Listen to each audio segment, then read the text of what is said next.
राष्ट्रपति से लेकर और आखिरी कर्मचारी जो है ना चतुर्थ क्लास का, सबकी तनख्वाहें कम कर दो, सब्सिडी के पैसे उसमें से निकल आएंगे।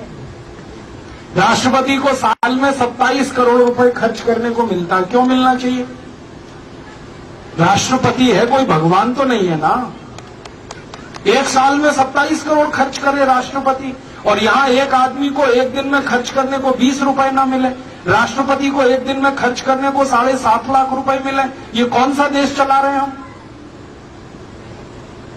राष्ट्रपति तो हमारे वोटों से चुना जाता है ना, मालिक तो हम है, नौकर तो वो है, और नौकर को हर दिन 7.5 लाख रुपए मिलते हैं खर्च करने को, और जो मालिक है देश का उसको 20 रुपए नहीं मिलते रोज खर्च करने को। ऐसा अत्याचार तो नहीं चलने देंगे इस देश में। हमारी तो योजना है कि राष्ट्रपति हो, प्रधानमंत्री हो, मुख्यमंत्री हो, राज्यपाल हो, इन सब लोगों को देश की सेवा फोकट में करनी होगी, तब तो राजनीति में आओ, नहीं तो अपने घर बैठो। ये तनख्वाह लेके टीए डीए एचआरए लेके भारत माता की सेवा होती है क्या? ये सब नेता आते हैं हमारे सामने, कहते हैं हमको देश की सेवा का एक मौका दो, ऐसे ही कहते हैं ना, देश की सेवा करनी है एक मौका दो, भारत माता की सेवा करनी है एक मौका दो। अपनी मैया की सेवा करने के लिए कोई तनख्वाह मांगता है? आप अपने घर में अपनी माँ की सेवा करते हैं, मान लो पैर दबाते हैं अपनी माँ के, तो अपनी अम्मा से कहते हैं अब टीए दे दे, मेरा डीए दे दे, सैलरी दे दे मुझको, और हर साल बढ़ा के दे, क्योंकि मैं पांव दबा रहा हूं तेरे। अपनी माँ की सेवा करने में कोई तनख्वाह मांगे, उससे ज्यादा फालतू फिजूल कोई आदमी नहीं है। और ये भारत माता की सेवा कर रहे हैं और पैसे मांगते हैं टीए डीए एचआरए। इन बेईमान नेताओं से पूछो कि भगत सिंह, उधम सिंह, चंद्रशेखर ने कौन सा टीए डीए लिया था देश की आजादी लाने के लिए? कितनी तनख्वाह मांगी थी उन्होंने? उन्होंने तो अपनी जवानी लगा दी इस देश के लिए। अगर वो अपनी जवानी लगा सकते हैं देश के लिए, तो आजादी के बाद के नेताओं को सेवा करने के लिए तनख्वाह क्यों चाहिए, टीए डीए क्यों चाहिए? मैंने एक दिन हिसाब निकाला, राष्ट्रपति से और नीचे कर्मचारी की सारी तनख्वाहें खत्म कर दो, 77,000 करोड़ रुपए बचेगा। उतने पैसे में किसान का गेहूं 50 रुपए किलो बिक जाएगा आराम से। एक दिन एक नेता कहने लगा, राजू भाई आप तो बड़े खतरनाक आदमी हो, सबकी तनख्वाह टीए डीए खत्म करोगे? मैंने कहा हाँ करना ही है, क्योंकि राजनीति कोई धंधा थोड़ी है, व्यवसाय थोड़ी है, ये तो सेवा का काम है। आपके गांव में कोई मंदिर है, मान लो, मंदिर की सेवा करो तो पैसे लेते हो क्या? क्यों लेंगे पैसे भाई? देश की सेवा करनी है, माता की सेवा करनी। तो कहते हैं जी हमारा भी तो पेट है, खाना खाना। मैंने कहा खाने की व्यवस्था हम करेंगे, चिंता क्यों कर रहे? भूखे नहीं मरने देंगे तुम संसद में जाओगे, देश की सेवा करोगे, तो तुम्हारे भोजन पानी की व्यवस्था हम करेंगे। कहने लगे कहां करोगे? मैंने कहा संसद के पीछे बहुत बड़ा गुरुद्वारा चलता है, मालूम है ना आपको?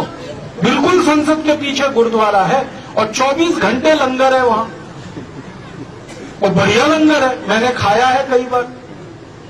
रोटी मिलती है बहुत अच्छी, दाल मिलती है, सब्जी मिलती है, बहुत स्वादिष्ट है, और कभी कभी दही भी मिल जाता है, और हलवा तो देसी घी का हमेशा ही मिलता है वहां।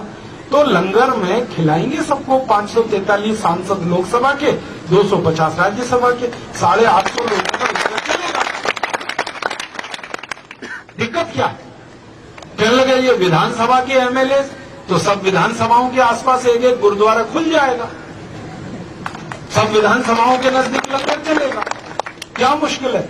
सरदार अभी इतने गरीब नहीं हो गए इस देश में, जो गांव गांव गुरुद्वारा खोल सकते हैं, वो विधानसभाओं के नजदीक भी गुरुद्वारा खुल जाएगा,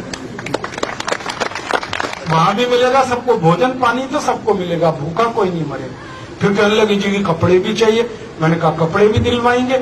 भारत में करोड़ों किसान कपास पैदा करते हैं, उनसे कपास भांगेंगे भीख में, और उस कपास से कपड़े बनवा के दे देंगे सबको, कपड़े भी मिल जाएंगे, और बाकी तो सब मुफ्त में मिलता ही है। आपको मालूम है रेल यात्रा फ्री है सब नेताओं की, हवाई जहाज यात्रा फ्री है सब नेताओं की, बस की यात्रा फ्री है सब नेताओं की, घर फोकट में मिलता है सबको, बिजली फोकट में मिलती है, पानी फोकट में मिलता है, टेलीफोन फोकट में मिलता है। ये तो सब फोकट में मिला ही हुआ है। खाना और कपड़ा ये दिलवा देंगे उनको, फिर तनख्वाह किसके लिए चाहिए? और जिनको तनख्वाह चाहिए वो अपने घर में बैठे, अपना धंधा करें, बिजनेस करें, पैसे कमाएं। ये राजनीति पैसे कमाने के लिए थोड़ी है। इस राजनीति को देश के लोगों ने खून से सींचा है भाई साहब। भगत सिंह का खून लगा है, उधम सिंह का खून लगा है, लाला लाजपत राय ने खून दिया है, 7,32,780 क्रांतिवीरों ने खून दिया है इस राजनीति को सींचने के लिए। कोई धंधे के लिए नहीं है, बिजनेस के लिए नहीं है। राजनीति ऐसी बनाएंगे और संसद और विधानसभाओं में ऐसे ही लोगों को चुनकर लेके जाएंगे जिनको तनख्वाह नहीं लेनी है, टीएडीए नहीं लेना है, एचआरए नहीं लेना। जो भी पैसा है वो किसानों के लिए है, गरीबों के लिए है, अनाथों के लिए है, उनके लिए पैसा है। ऐसा देश बनाना है, ऐसे कानून बनाने हैं। एक कानून और बदल